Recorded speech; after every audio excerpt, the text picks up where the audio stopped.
நீங்க எப்பயாவது ஒரு கான்வர்சேஷன்ல இருக்கும்போது கவனிச்சிருக்கீங்களா? அப்பவே கொஞ்சம் கஷ்டப்பட்டு இந்த தங்கம் வாங்கியிருந்தோம்னா, இன்னைக்கு அது அவ்ளோ விலை. அப்பவே கொஞ்சம் கஷ்டப்பட்டு எப்படியாவது அந்த லேண்ட வாங்கியிருந்தோம்னா, இன்னைக்கு அது பல கோடி ரூபாய்க்கு போயிருக்கும்.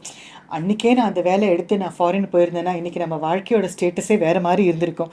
இந்த மாதிரியான ஒரு சின்ன வருத்தத்தோட கூடிய கான்வர்சேஷன் நீங்க பண்றீங்க அப்படிங்கன்னா, உங்களுக்கான பதிவு தான் இந்த வீடியோ. வாங்க டிஸ்கஸ் பண்ணலாம். ப்ரௌனி வேர் அப்படிங்கிறவங்க ஒரு பாலியேட்டிவ் கேர் நர்ஸ். அதாவது ரொம்ப உடம்புக்கு முடியாமல் எக்ஸ்ட்ரீமுக்கு போயிட்ட ஒரு பேஷண்ட்ஸை பார்த்துக்கிற ஒரு நர்ஸ் தான் அவங்க. ஸோ அவங்க நிறைய கிளைண்ட்ஸை, நிறைய பேஷண்ட்ஸை அந்த லாஸ்ட் அவங்களோட வாழ்க்கை முடிகிற அந்த தருணத்தில் கூட இருந்திருக்காங்க. அப்போ அவங்க நிறைய பேர்கிட்ட கேட்டு தெரிஞ்சுக்கிட்ட அந்த டாப் 5 ரிக்ரெட்ஸ், அதாவது அந்த நிறைய பேர் காமனாக சொன்ன விஷயங்கள் என்ன அப்படின்னா, முதல் விஷயமா நிறைய பேர் சொன்னது, நான் இன்னும் தைரியமாக என்னுடைய வாழ்க்கையை நான் வாழ்ந்திருக்கலாம். நான் மற்றவங்களை சாட்டிஸ்ஃபை பண்ணுறதுக்காக மற்றவங்களுக்காக தான் வாழ்ந்தேனே தவிர எனக்கு நான் ட்ரூவாக என்னுடைய கனவுகளுக்கோ இல்லை என்னுடைய பேஷனுக்கோ நான் வாழவே இல்லைன்னு தோணுது. என்னோட மிகப்பெரிய வருத்தம், ரிக்ரெட் அதுவாக இருக்குது அப்படின்னு சொல்லியிருக்காங்க. ரெண்டாவது, மேபி நான் அவ்வளோ கஷ்டப்பட்டு நான் ஒர்க் பண்ணியிருக்க வேண்டாம், அவ்வளோ ஸ்ட்ரிக்டாக நான் ஒரு ஜாபில் இருந்திருக்க வேண்டாம். அதுக்கு பதிலாக வாழ்க்கையில் நடக்கிற சின்ன சின்ன அழகான தருணங்கள், இந்த பர்த்டே செலிப்ரேட் பண்ணுறது, இது நல்லா இருக்குன்னு சொல்கிறது, அது நல்லா இருக்குன்னு சொல்கிறது, அந்த மாதிரி ஒரு சின்ன சின்ன அழகான தருணங்களை என் வாழ்க்கையில் நான் மிஸ் பண்ணிட்டேன். அது அது இருந்திருந்தா நான் இன்னும் நல்லா இருந்திருப்பேன் அப்படின்னு தோணுது. ஸோ இந்த ரிக்ரெட் என்னை விட்டு போக மாட்டேங்குது அப்படின்னு சொல்லியிருக்காங்க. மூணாவது, நிறைய பேர் வருத்தத்தோட சொன்ன விஷயம், நான் என்னுடைய உணர்வுகளை, என்னுடைய அன்பை, காதலை நான் வெளிப்படுத்தியிருக்கணும், நான் எக்ஸ்பிரசிவாக இருக்க மாட்டேன் அப்படின்னு ஏதோ ஒரு வறண்ட பிடிவாதத்தில், ஒரு வரட்டு கௌரவத்தில் இருந்துட்டேன். என்னுடைய உண்மையான உணர்வுகளை நான் எப்பயுமே என்னோட அன்பானவர்கள்கிட்ட நான் ஷேர் பண்ணிக்கவே இல்லை. இப்போ நான் அதை நினச்சி நான் ரொம்ப ஃபீல் பண்ணுறேன் அப்படின்னு சொல்லியிருக்காங்க. நாலாவது, நிறைய நண்பர்களை, நிறைய அழகான உறவுகளை, காலப்போக்கில் பிஸியாக இருக்கேன், வேலை பார்த்துட்டு இருக்கேன், என்னெல்லாம் எனக்கு இது பிடிக்கல, அது பிடிக்கல அப்படின்னு சின்ன சின்ன விஷயங்களுக்காகவும் என்னுடைய பர்சனல் விஷயங்களுக்காகவும் நிறைய பேரோட அன்பையும் உறவையும் நான் இழந்துட்டேன். அது அந்த அளவுக்கு நான் பண்ணியிருக்க வேணாம். இப்போ டெத் பெட்ல இருந்து பார்க்கும்போது அது கம்ப்ளீட்லி யூஸ்லெஸ்ஸாகவும் ரொம்ப ஒரு சில்லியான விஷயமாகவும் தெரியுது அப்படின்னு சொல்லியிருக்காங்க. அஞ்சாவது, நான் என்னை இன்னுமே கொஞ்சம் சந்தோஷமாக வச்சிருந்துருக்கலாம். என்னுடைய சந்தோஷத்தை தடை பண்ணுற மாதிரி இருக்கிற விஷயங்களுக்கு தான் நான் இம்பார்ட்டன்ஸ் கொடுத்தனே தவிர எப்படி ட்ரூவான ஹாப்பியாக இருக்கணும் அப்படிங்கிறத நான் உணரவே இல்லை, நான் கற்றுக்கவே இல்லை அப்படின்னு சொல்லியிருக்காங்க. இப்போ இதில் நோட் பண்ணி பார்த்தீங்கன்னா, இதில் எங்கேயுமே நான் ஒரு பெரிய வீடு வாங்கலை, பெரிய கார் வாங்கலை, பெரிய பங்களா வாங்கலை அப்படிங்கிற ரிக்ரெட்டே இல்லை. உணர்வுகளை மதிக்கலை, உணர்வுகளை வெளிப்படுத்தலை, நான் அழகான தருணங்களை என்ஜாய் பண்ணலை அப்படிங்கிறது தான் லாஸ்ட்டாக போகும்போது இருக்கிற ரிக்ரெட்ஸாக இருக்குது மெஜாரிட்டி ஆஃப் த பீப்புளுக்கு.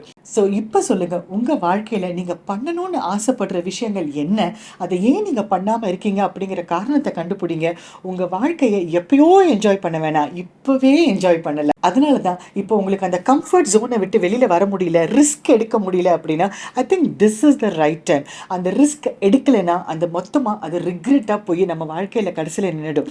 ஸோ இப்போ நீங்கள் எடுக்கிற அந்த சின்ன சின்ன ரிஸ்க் கூட உங்களோட வாழ்க்கைக்கு அதீதமான அர்த்தமும் அழகும் சேர்க்கும் அப்படிங்கிறது புரிஞ்சுக்கோங்க.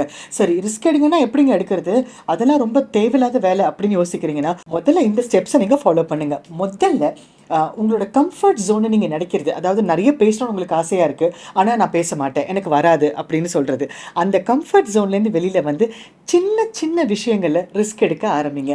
நான் இனிமேல் பப்ளிக் ஸ்பீக்கிங் பண்ணுவேன், நான் ஒரு ஆஃபீஸில் ஒரு ப்ரெசன்டேஷன் பண்ணுவேன், எனக்கு பிடிச்சதை நான் வாங்கி சாப்பிடுவேன், இல்லைனா எனக்கு பிடிச்சதை நான் சமைச்சு சாப்பிடுவேன். இந்த மாதிரி சின்ன சின்ன விஷயங்களில் உங்கள் கம்ஃபர்ட் ஜோனை உடைச்சு நீங்கள் வெளியில் வரும்போது ரிஸ்க் எடுக்கிற அந்த தைரியம், அந்த கான்ஃபிடென்ஸ் உங்களுக்கு ஆட்டோமேட்டிக்காக வளர ஆரம்பிச்சிடும். ரெண்டாவது, யூஸ்வலாக ஃபினான்ஷியல் திங்ஸ் நமக்கு ரொம்ப டிபெண்டன்சி இருக்கிறதுனால தான் நம்ம நிறைய விஷயங்களில் ரிஸ்க் எடுக்கிறது இல்லை.